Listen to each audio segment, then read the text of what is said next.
இறுதி சுற்றுல ஒரு அப்பா நடிக்கிறப்போ அதை நடித்து முடிஞ்சோடனே எனக்கு நிறைய அப்பா வந்தது. அப்போ நான் பண்ணாதது காரணம் என்னென்னா, ரோஷினிக்கு அப்பா சொல்றது எப்படி இருந்தது? அந்த மாதிரி பண்ணாதீங்க, வேண்டாம் வேண்டாம். இந்த மாதிரி வந்தா நல்லா இருக்குமே, யாராவது இந்த மாதிரி ஒரு கதை சொன்னா நல்லா இருக்குமே அப்படின்ற ஒரு ஆசை இருக்குதா? இது மெட்ராஸ் மேட்னி. அது பண்ணிட்டீங்கல்ல, பண்ணிட்டு செஞ்சது தானேங்க சாதிச்சு சொல்ல முடியும். நான் பண்ணிட்டேன் பாரு அப்படின்னு அப்பதானே நான் சொல்ல முடியும். ஓகே. அந்த கேரக்டரை நீங்க எடுத்துட்டு போகும்போது அந்த இடத்துல ஒரு அப்பாவா உங்களோட அப்பாவை எப்படிலாம் வந்து ரிலேட் பண்ணிக்கிட்டீங்க? ஊர் உலகத்தில் பாரு, மெட்ராஸுக்கு வந்தா எப்படி கோடி கோடியாக சம்பாரிச்சு செட்டில் ஆகி பசங்களுக்கு சொத்து சேர்த்து வச்சுருக்கேன், நீங்கள் என்ன எப்படி இருக்கீங்க அப்படின்னா அவர் கலாய்ப்பா, சும்மா விளையாட்டு தான். அப்போ கலாய்க்கும் சொல்லுவார், எல்லாரையும் விட நான் தானே பயங்கரமாக சம்பாரிச்சிருக்கேன், அப்படியே எங்கே வச்சுருக்காரு, நீங்கள் தானே அது சொத்து. அப்போ நமக்கு அது புரியல. கம்போசரோட ஃபியான்ஸு அவங்க சஜஸ்ட் பண்ணாங்க, இந்த மாதிரி வடிவேல் சார் பாடினா எப்படி இருக்கும். வடிவேல் சார் சரி ஃபோனை வச்சுட்டு அடுத்த வேலையை பாருங்கள், வேறு ஏதாவது சிங்கர் இருந்தால் சொல்லுங்கள், பண்ணுவாரா அப்படின்றது. ஆமாம், நான் நினச்சி கூட பார்க்கல பண்ணுவார். ஜேகே ஹாலிடேஸ் மற்றும் காசி அயோத்தியா சேவா ஃபவுண்டேஷன் இணைந்து வழங்கும் திரு சுவாமி கண்ணன் பட்டாச்சாரியா அவர்களின் தலைமையில் காசி, அயோத்தியா, கயா யாத்திரை மற்றும் கைலாயம், ஆதி கைலாயம், சார்தாம் யாத்திரை மற்றும் பல ஆன்மீக யாத்திரைகளுக்கு உடனே புக் பண்ணுங்க. Meenakshi Faculty of Occupational Therapy. Admission open for BOT and MOT. Apply now. வணக்கம், எப்படி இருக்கிறீங்க? சூப்பர். நல்லா இருக்கும், எக்ஸைட்டட். ஆக்சுவலாக வந்து மேட்னி அப்படின்ற அந்த பேரே வந்து நமக்கு வந்து ரொம்ப காலங்களில் ஒரு பழக்கப்பட்ட ஒரு பேர். அதில் வந்து மெட்ராஸ் மேட்னி, மெட்ராஸும் நமக்கு வந்து அந்த பேர் வந்து ரொம்ப பழைய அந்த ஒரு ஏதோ ஒரு கனெக்ஷன் வந்து கொடுக்குது. ஆக்சுவலாக இந்த கதை பற்றி தெரிஞ்சதுக்கப்புறமா ஓகே, இது சம்திங் எல்ஸ், நமக்கு எங்கேயோ ஒன்று பண்ண போகுது அப்படின்றதும் ஃபீல் பண்ணோம். ஃபர்ஸ்ட் ஆஃப் ஆல் இப்படி தான் அதை கொண்டு போகணும்னு ஒரு விஷயம் இருக்குல்ல, மெட்ராஸ் மேட்னின்னு கொண்டு போகிறது, ஏதோ ஒரு வகையில் நம்மளை வந்து எங்கேயோ டச் பண்ணுறது, அது ஐடியாவே இப்படி தான் இருந்ததா? ஆக்சுவலி இப்போ பேர் வந்து கடைசியாக தான் செட் ஆச்சு. அப்படியா? ஆமாம். ஸோ டென்டேட்டிவ் டைட்டில் வச்சு தான் ஸ்க்ரீன் பிளே நான் எழுதினேன். டோனா என்ன டோனில் இருக்கணும்னு தெளிவாக இருந்தேன். பட் இந்த பேர் அமையறதுக்கு வந்து நாங்கள் ஷூட்டிங்லாம் முடிச்சு சத்யராஜ் சார் வந்து நரேட்டர் போர்ஷன் கேஸ்ட் பண்ணும்போது அந்த ப்ரீவியஸ் டே வரைக்குமே எங்களுக்கு பேர் செட் ஆகலை. பட் இதுதான் வந்து அமைஞ்சது. ஏன்னா அவரை ஷூட் பண்ணும்போது அவர் வந்து ஐ ப்ரெசன்ட் யூ அப்படின்னு சொல்லி, ஐ ப்ரெசன்ட் யூ மெட்ராஸ் மேட்னி அப்படின்னு சொல்லுவார். ஸோ அந்த கடைசி ஒரு நாள் முன்னாடி, கிட்டத்தட்ட ஒரு நாளோ 2 நாள் முன்னாடி தான் எங்களுக்கு அமைஞ்சது. ஸோ பேர் கொஞ்சம் எங்களுக்கு டஃப் கொடுத்துச்சு. ஓகே. கலர் டோனா வந்து முன்னாடியே டிசைட் பண்ணது. ஓகே. ஸோ காளிவெங்கட் எல்லாரும் கண்டிப்பாக கேட்டிருப்பாங்க, பிராண்டட் அப்பாவா மாறிட்டாரா அப்படின்ற ஒரு விஷயம். ஃபர்ஸ்ட் இந்த கதை வரும்போது எங்க ஆல்ரெடி இப்போ தாங்க அப்பாவா நடிச்சிருக்கிறேன் அப்படின்ற ஒரு இதை தான் சொன்னீங்களா? அது எப்படி இருந்தது உங்களுக்கு? இல்லை, எனக்கு அந்த தயக்கம் இல்லை. நான் வந்து இந்த ஒரு மாதிரி டெம்ப்ளேட்டாக ஒன்று இருக்குல்ல, அதில் லாக் ஆக மாட்டேன்ற நம்பிக்கை இருந்துச்சு எனக்கு. என்னென்னா, என் ஃப்ரெண்ட்ஸோடு டிஸ்கஸ் பண்ணும்போது நாங்கள் அதை பற்றி பேசுவோம். அப்படின்னா இப்போ ஜென்ரலாக வந்து ஒரு படத்துக்கு நம்மளை காசு பண்ணுறாங்கன்னா, இந்த படத்தில் ஒரு போலீஸ் கேரக்டர் இருக்குது அப்படிம்பாங்க. போலீஸ் கேரக்டர்ன்றது ஒரு யூனிஃபார்ம், அது அந்த அது செய்கிற ஒரு ப்ரொஃபஷன். அந்த போலீஸுக்குள்ளே ஒருத்தன் இருக்கான்ல, அவன் வேறு தான். இப்போ நான் போலீஸாகவே ஒரு 4 படத்துக்கு மேலே வேறு ரோல் நடிச்சிருக்கேன். ஸோ எந்த போலீஸும் இன்னொரு போலீஸ் மாதிரி இருந்திருக்க மாட்டேன். ஏன்னா அந்தந்த கேரக்டருக்குன்னு ஒரு தன்மை இருக்குது. ஸோ அதை நம்பி தான் நம்ம பண்ண போகிறோம். அதனால எத்தனை அப்பா வந்தாலும் எனக்கு அதை பற்றி கவலை இல்லை. நான் ஆரம்பத்தில் வந்து கொஞ்சம் நான் தவிர்த்தேன். எப்போனா இறுதி சுற்றுல ஒரு அப்பா நடிக்கிறப்போ அதை நடித்து முடிஞ்சோடனே எனக்கு நிறைய அப்பா வந்தது. அப்போ நான் பண்ணாதது காரணம் என்னென்னா, காரணமே இல்லாமல் அப்பாவை கூப்பிடுறது இருக்குல்ல, எந்த காரணமே இல்லாமல். அதாவது ஒரு ஹீரோயின் அப்பா ஒரு படத்தில், அந்த படத்தில் ஹீரோயின் அப்பான்றனால அதே டெம்ப்ளேட்டுக்கு இன்னொரு படத்தில் ஹீரோயின் அப்பான்னு சொல்லி கூப்பிட்டாங்க. ஸோ அந்த ரோல் என்ன பண்ணுதுன்னு கேட்டேன். அது எனக்கு பிரச்சனையே இல்லை, நான் அப்பாவாக நடிக்கிறதுல எனக்கு எந்த தயக்கமும் இல்லை. அந்த ரோல் என்ன பண்ணுதுன்னு கேட்டால் அதுக்கு ஒன்றுமே வேலை இல்லை. அப்போ நான் ஏன் இதை பண்ணணும் அப்படின்னு ஒன்று இருந்துச்சு. ஏன்னா இறுதி சுற்றுலையுமே நம்ம அது பண்ணும்போது ஒரு பெக்குலரான அப்பா, அது வந்து ஒரு 5 வயசுக்கு கம்மியாக, ஒய்ஃபோட 5 வயசு கம்மியாக இருக்கிற ஒருத்தர், அவரோட கேரக்டரைசேஷனே வந்து பெக்குலராக இருந்துச்சு. எல்லாமே அது ஒரு இன்ட்ரெஸ்டிங்காக இருந்தது. அதனால அதை பண்ணோம். அப்புறம் தொடர்ந்து இது மாதிரி அப்பா வரும்போது அப்போ அந்த டைம்லலாம் தவிர்த்தேன், இல்லைன்னு சொல்ல. இப்போ நம்ம அப்படி பார்த்தாலுமே நாம் அந்த ரோலாக தான் நான் நடித்தேன்னு நம்புகிறேன். இப்போ நீங்கள் அநீதியில் இருக்கிற அப்பாவும் அப்பா தான், இப்போ நீங்கள் இறுதி சுற்றில் இருக்கிற அப்பாவும் அப்பா தான், இதில் மெட்ராஸ் மேட்லையும் இருக்கிறதும் அப்பா தான். ஸோ எல்லாருமே வேறு அப்பான்றது எல்லாருக்கும் ஒரே அப்பா இல்லை, இந்த மாதிரி தான். ஸோ அது நான் அப்படி தான் பார்க்குறேன், அது ஒரு ரோலாக தான் பார்க்குறேன். அந்த அப்பாவோட அந்த தன்மையை பார்க்கல நான். ஆனால் வந்து மெட்ராஸ் மேட்னி வந்து ஒரு கதை வருது. ஏன்னா நீங்கள் சொல்கிற மாதிரி உங்களுடைய படங்களில் உங்களுக்கு வந்து ஒரு ஆர்டிஸ்டாக தான் எதிர்பார்ப்பாங்க, இம்பார்ட்டன்ஸ் இருக்கிற மாதிரி.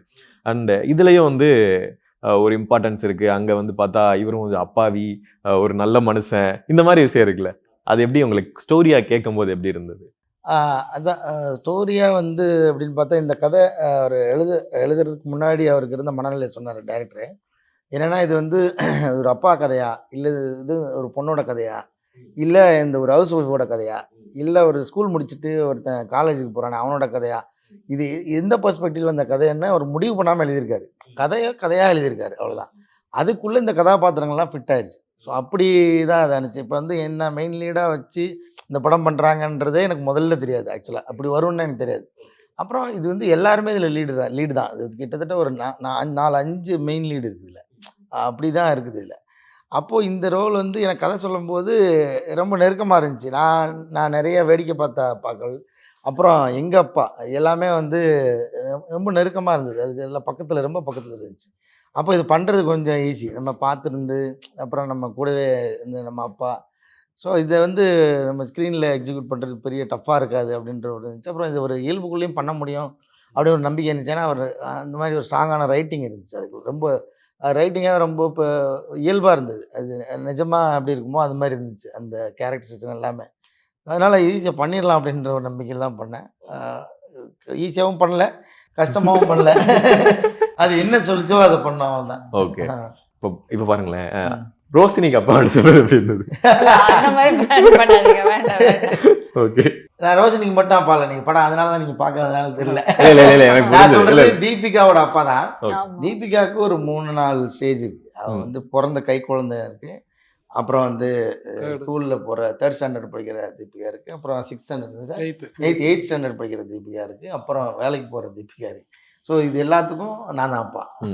நான் அந்த எல்லா ஸ்டேஜ்லையும் நான் தான் அப்பா. நான் சொல்கிறது இப்போ இல்ல எனக்கு புரியுது. ஆமாம், அதில் நான் நீங்க சொல்லணுன்றதுக்காக கேட்டதை தவிர அவ்வளோதான். அதுலயே அவர் சொல்லுவாரு tightly based on Kannan's life. கண்ணனோட லைஃப் அதுல நாங்க எல்லாம் ஒரு பப்பட்ஸ் மாதிரி சுத்தி. ஓகே. ஸோ மெட்ராஸ் மேட்னி ரோஷினிக்கு என்ன மாதிரியான ஒரு தீனி போட்டிருக்கு? அந்த மாதிரி விதத்துல வந்து நான் ரொம்ப ரொம்ப கிரேட்ஃபுல்லா, ரொம்ப சந்தோஷமா ஃபீல் பண்றேன் இந்த ஆப்பர்ச்சுனிட்டி எனக்கு கிடைச்சதுக்கு. அவரை டைரக்டர் தான் வந்து தேங்க் பண்ணி அவருக்கே வந்து இதாயிருச்சு. எல்லாம் சொல்லும் போது அவர்கிட்ட எல்லா இதுலயும் அவரே காட்டிட்டு இருக்கேன். அவருக்கே போர் அடிச்சிச்சு. ஓகே. ஸோ அதனால அவரை விட்டு வைக்கிறேன். அவருக்கும் தேங்க்யூ சொல்லுங்க. ஆமா. ஸோ அவர் போட்ட அந்த கதையில தான் வந்து நாங்க எல்லாம் வந்து வாழ்ந்திருக்கோம். ஸோ ரொம்பவே அருமையா வந்திருக்கு. கண்டிப்பா எல்லாருமே ஃபேமிலியோட பார்க்க வேண்டிய ஒரு படம் தான் இது சொல்லுவேன். ஸோ இந்த ஷேட்ல நான் வந்து நடிச்சிருக்கேன். ஒரு தீபிகான்ற ஒரு கேரக்டரை வந்து நான் வந்து லைஃப் கொண்டு வந்திருக்கோம் அப்படின்றதுல எனக்கு ரொம்ப பெருமையா இருக்கு இதுல. Okay sir. அண்ட் வந்து நரேஷன் வந்து சத்யராஜ் சார் வந்து பண்றாரு. அவர் வந்து ஒவ்வொரு இடத்துலயும் வந்து சொல்லும் போது எங்களுக்கு வந்து தெரிஞ்சிருது, ஓகே இந்த ஒரு ரொம்ப சோகமான விஷயம் நடக்க போகுது, இங்க வந்து ஹாப்பியா இருக்காங்க, ஒரு மைண்ட் செட்டுக்கு வந்து கொண்டு போயிடுறாங்க அந்த மெயின் நரேஷன் மூலமாவே. அந்த ஐடியா எப்படி சார்? அது வந்து ஆடியன்ஸ் வந்து அக்செப்ட் பண்ணிப்பாங்க அப்படின்ற ஒரு விஷயம் இருக்குல்ல. என்னன்னா நரேஷன் வந்து தமிழ் சினிமாவுக்கும் நரேஷனுக்கும் கொஞ்சம் ஆகாது. ஆமாம், நரேட்டர் பேஸ் ஃபிலிம்ஸ் வந்து ஜென்ரலாக கொஞ்சம் ட்ரிக்கி தான் நம்ம ஊர் ஆடியன்ஸுக்கு. ஸோ நான் ஒன்றுத்தில் ரொம்ப அதுக்கு ஒரு தனி ஃப்ளேவர் இருக்குது, ஆனால் அது கொஞ்சம் ட்ரிக்கி. ஸோ என்னென்னா இப்போ காளி சார் வந்து ரொம்ப டீப்பாக எமோட் பண்ணிட்டாருன்னு வைங்களேன், அந்த நரேட்டரும் அதையே சொல்லக்கூடாது. அதே சொன்னார்னா வந்து டூப்ளிகேஷன். ஸோ அவர் வந்து ஒன்று ஒரு இன்சைட்ஃபுல்லாக ஏதாச்சும் சொல்லணும். ஸோ இந்த படம் ஏன் ஒரு நரேட்டர் தேவைப்படுதுன்னு நான் சொல்கிறேன். இப்போ நீங்கள் சூப்பரான ஆங்கர்ன்னு நீங்களே சொல்லிக்கிறதுக்கும், உங்களை பிடிக்காத ஒரு எதிரி நீங்கள் சூப்பர் ஜாப் பண்ணுறீங்க, அருமையாக பண்ணுறீங்கன்னு சொல்கிறதுக்கும் பயங்கர டிஃப்ரென்ஸ் இருக்குது.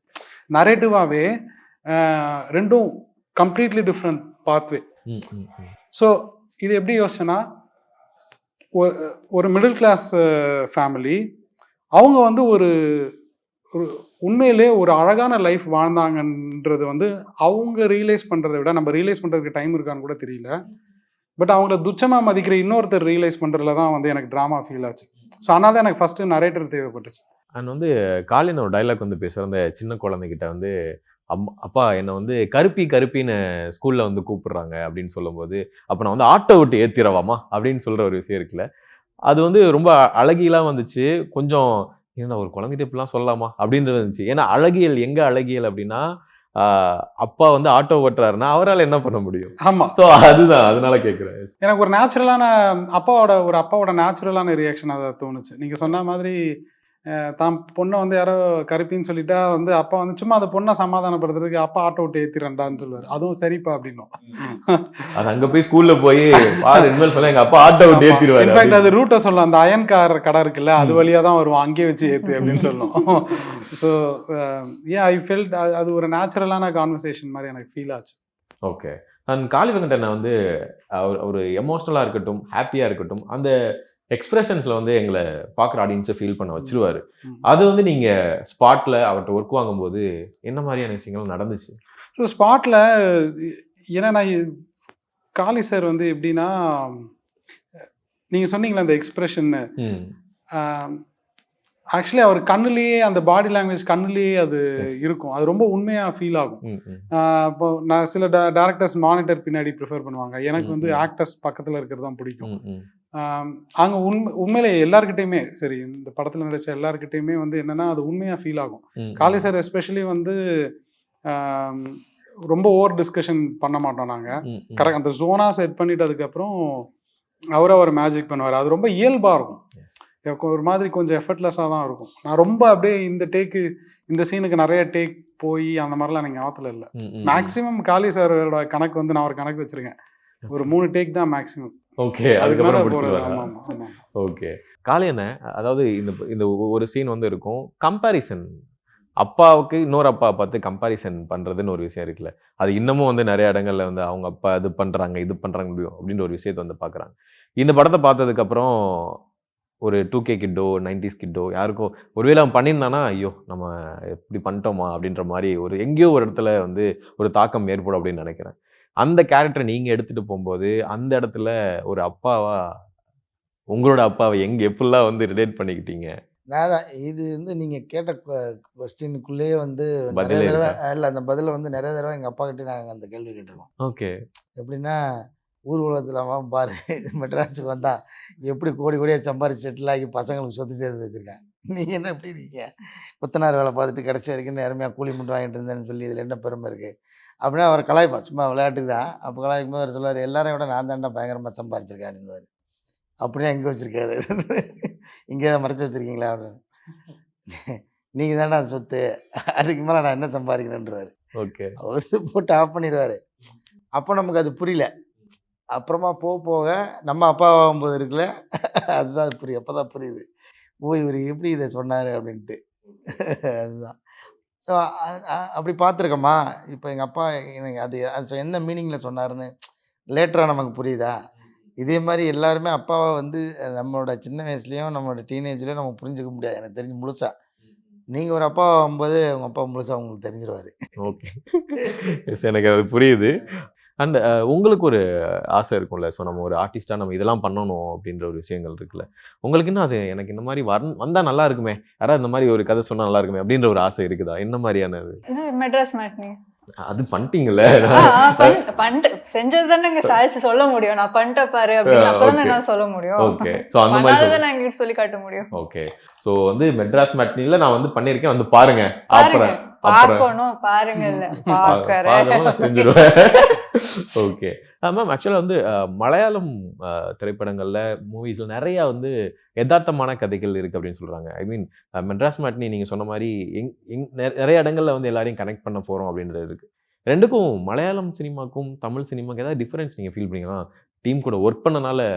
No, see, film is just a medium and it's not the industry, it's a culture basically is the difference. So me being a Malayali or a Malayali writer, taking a story from Kerala is different and taking a story from a Tamil Nadu is different. But the essence is the same. Only thing is that there is some cultural difference, the way of living or the way of see, you guys have Pongal in the morning, we don't have Pongal in the morning. So that's the only difference. But when you call emotions, we can connect. That's why I'm able to see a Turkish movie. You know, there's this movie, Madras Matinee. We can relate. For any corner of the world, if you live, you can relate some or the other way. Okay. You know, and why real life, we don't in Malayalam, why real life pictures is basically we can't take a high huge budget film like like what do you call, like KGF or something like that. It doesn't work over there. Okay. But still we watch it. So it's a small place, it's a small audience, and there are lots of factors related to it. Tamil Nadu is much more vast, Okay. and even the thinking and everything is different. Okay. So it's a medium, and but this story, it can be connected anywhere, Okay. any part of the world, any humans, and it's a bondage between father, mother, children, and how the generation gap is, how they are filling the gap, how the gap is forming, and what will be the end. That's what the Okay. whole film. In fact நம்ம படம் வந்து எல்ஏல ஒரு screening நடந்தது. So படத்தோட 2 producers வந்து proper Americans அவங்க. So நான் யோசிச்சுட்டு இருந்தேன், இவங்க இந்த படத்தை பார்த்து என்ன சொல்லுவாங்க, அவங்களுக்கு இது வந்து எப்படி கிராஸ் கல்ச்சரலி என்னென்னலாம் ட்ரான்ஸ்ஃபார்ம் ஆகுதுன்றது எனக்கு ஒரு இன்ட்ரெஸ்டிங்கான கொஷினாக தான் இருந்தது. அவங்களும் பார்த்துட்டு இம்மீடியட்டாக கனெக்ட் பண்ணாங்க. எஸ்பெஷலி காளி சார் கேரக்டரோட அவங்க வந்து இது வந்து என்ன பார்க்குற மாதிரி இருக்குது. ஏன்னா அவங்க வந்து ஒரு தேர் மிட் 40s 50s, அவங்களுமே வந்து அவங்களுக்கு பசங்க இருக்குது. ஸோ இம்மீடியட்டாக கனெக்ட் பண்ணாங்க அந்த ஹோல் எக்ஸ்பீரியன்ஸே. ஸோ ஃபேமிலின்றது ஒரு யூனிவர்சலான ஒரு ஆஸ்பெக்ட். அது அப்பா, ஃபேமிலி, லவ், பசங்களுக்காக பசங்களோட பாசக்கிறதுக்காக இயங்குறது எல்லாமே ஒரு யூனிவர்சல் கான்செப்ட். ஸோ அது டிரான்ஸ்லேட் ஆனது எனக்கு கொஞ்சம் சந்தோஷமாக இருந்தது. இந்த படத்தில் எனக்கு இந்த பாட்டு ரொம்ப பிடிச்சது. வடிவேல் சார் பாடின என்னடா வாழ்க்கை இது, எங்க போய் புலம்புறது, அது வந்து எல்லாருக்குமே வந்து செம்மையா வந்து சிங்கான ஒன்றா இருக்கும். அந்த பாட்டு எப்படி நினைச்சா, அது அந்த ஐடியாவா எப்படி வந்து வடிவேல் சார் எப்படி வந்தார் இந்த படம்? அது ஸ்டெப் பை ஸ்டெப்பாக நடந்தது. ஸோ ஃபஸ்ட்டு படத்தில் வந்து காளி சார் அவர் வேலைக்கு கிளம்புவார்.